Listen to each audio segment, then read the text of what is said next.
So the issue is, how do you design one cockpit that can fit the most individuals?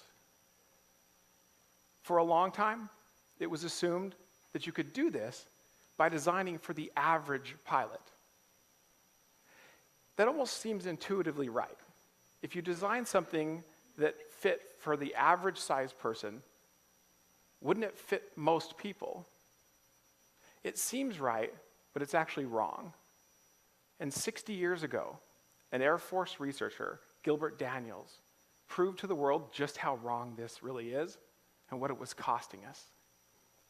Here's how he did it.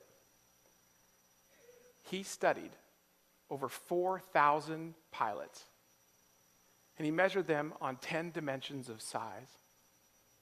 And he asked a very simple question. How many of these pilots are average on all 10 dimensions? The assumption was that most of them would be. Do you know how many really were? 0. Gilbert Daniels proved there was no such thing as an average pilot.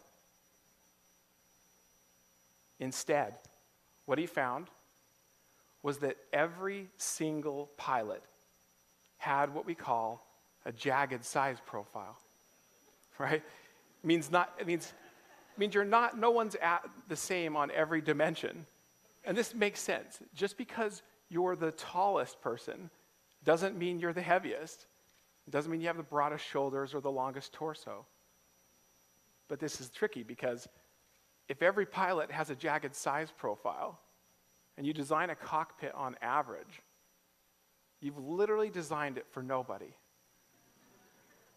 So the Air Force realized they had a problem. And their response was bold. They banned the average. Meaning that moving forward, they refused to buy fighter jets where the cockpit was designed for an average-sized pilot.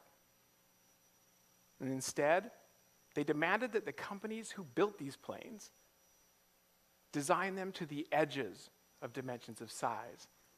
Meaning that rather than design for, say, the average height, they wanted a cockpit that could accommodate as close to the shortest pilot and the tallest pilot as the technology would allow.